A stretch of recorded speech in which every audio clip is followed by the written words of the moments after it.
Hello guys, welcome to the voice blog. Please comment, rate and subscribe if you enjoy this video. This episode is going to be called How Long Does It Take to Learn to Sing? This essentially is a response really to a topic on the forum.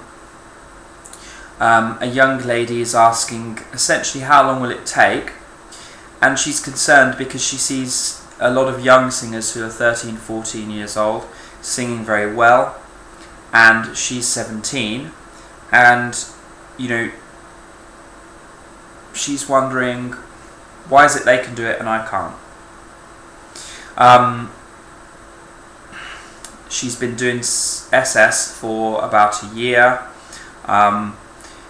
She still has some bad habits that she's working on. And essentially she's talking about her struggles. The final question is, it seems like it will take forever for me to learn how to sing. Be honest, how long will it take for me to be able to actually call myself a singer?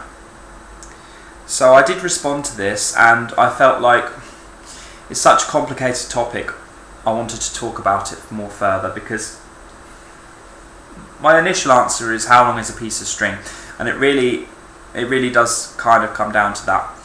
I've made some points here about that relate to this, so I'm just going to go through them one at a time and summarise at the end. So the first point I want to make is how good is good. By this I simply mean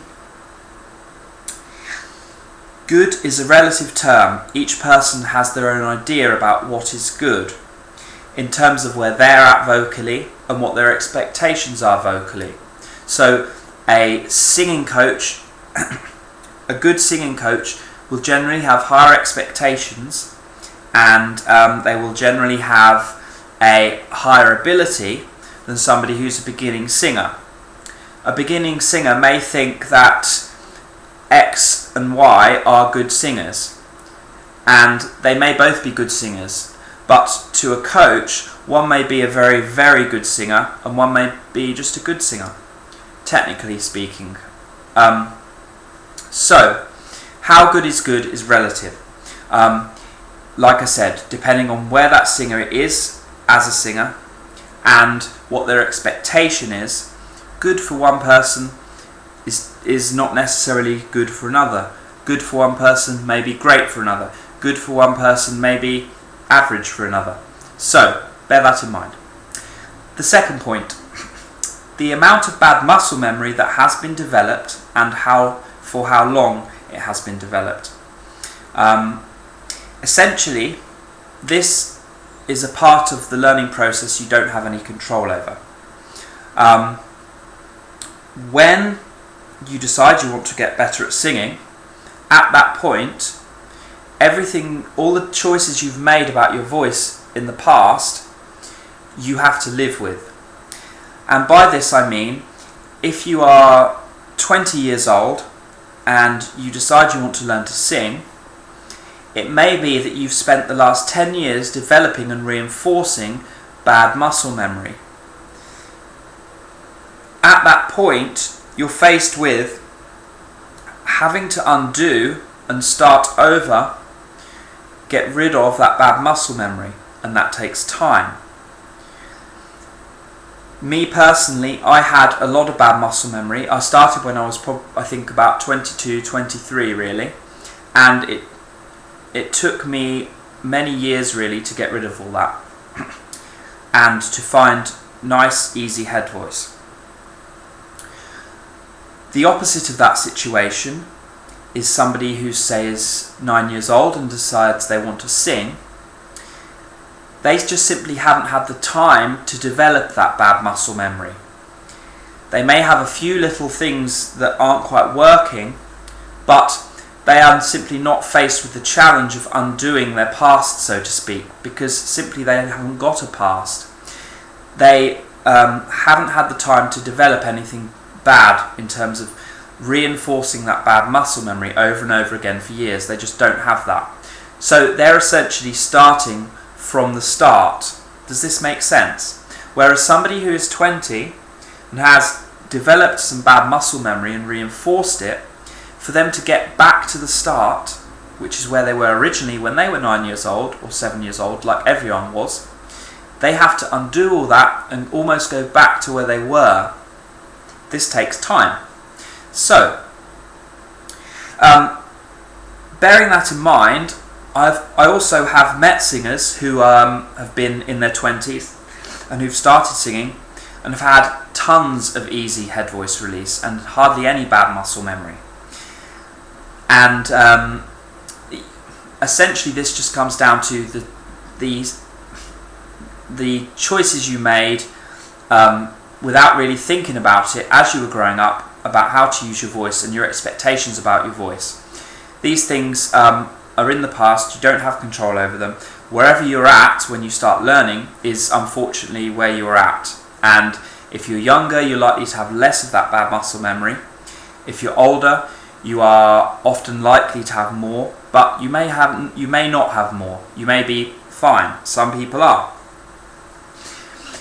This is essentially luck of the draw, and this is one of the reasons why younger singers seem to develop so quickly, is they don't have to go through that process often, or if they do, it doesn't take them anywhere near as long because they haven't had all that time. So, bear that in mind.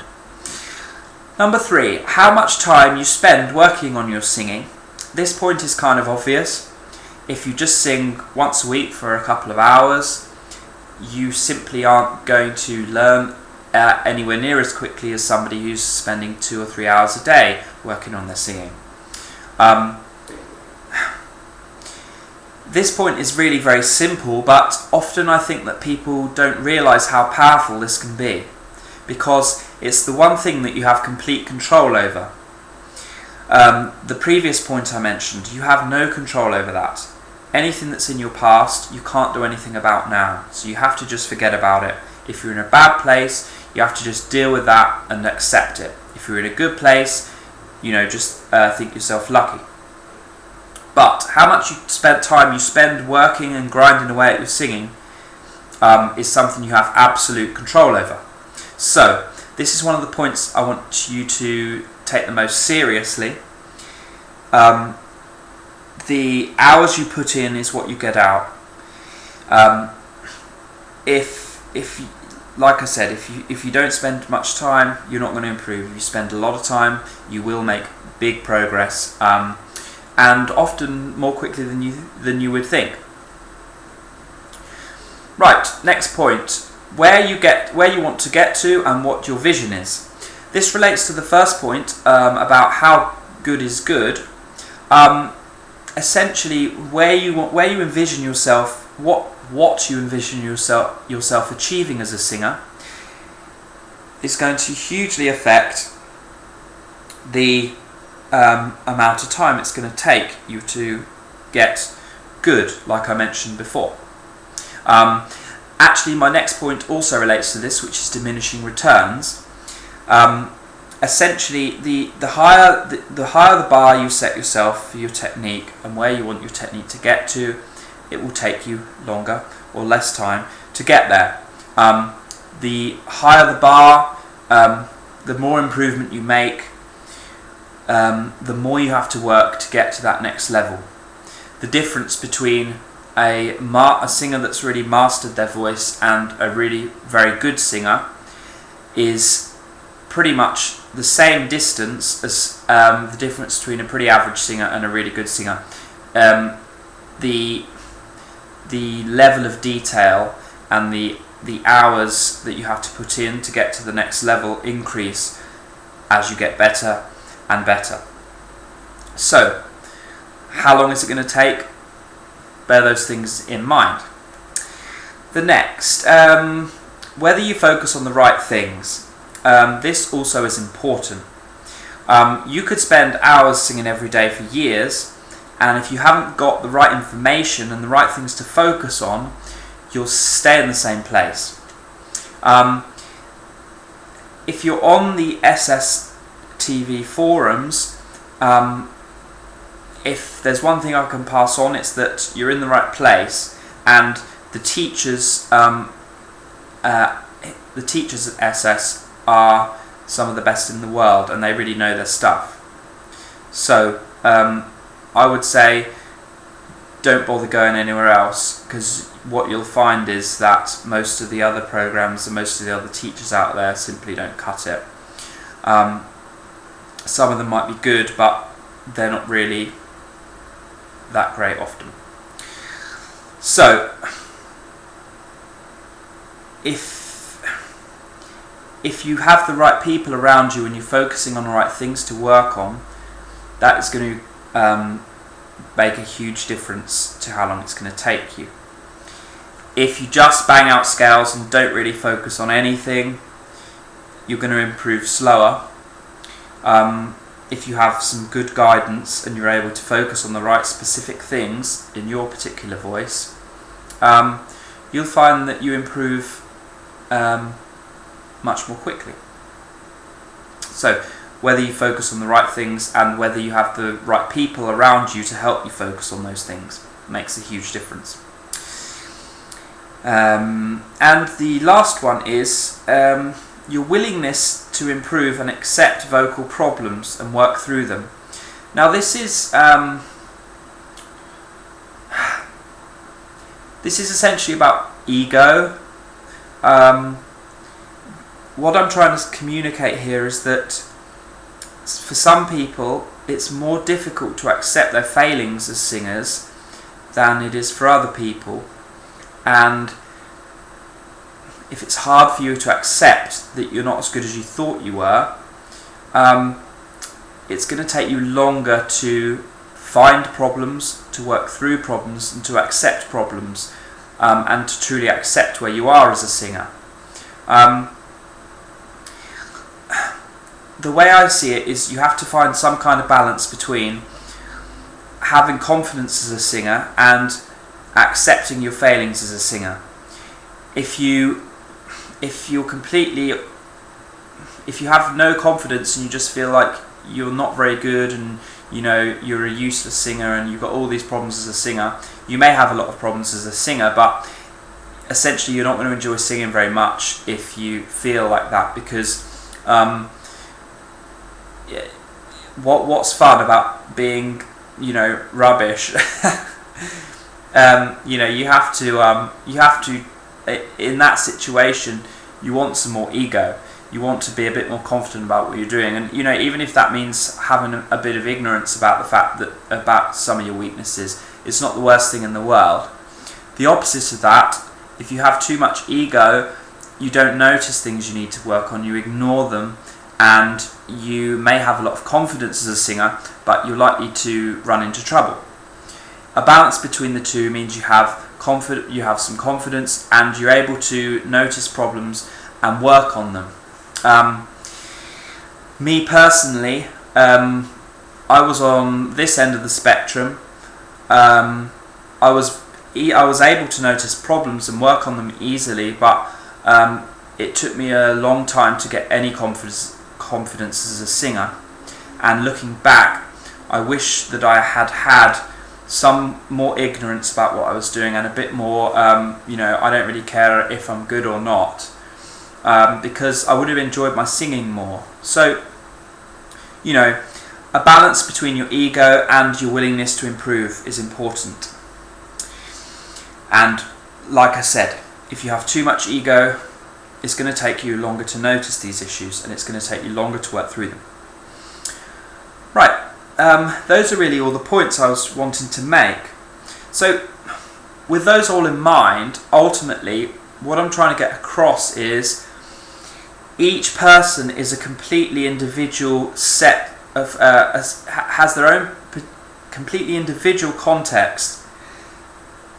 They have all of these details about what they've chosen in the past and where they are and how old they are and what they want to be and what they want to do, and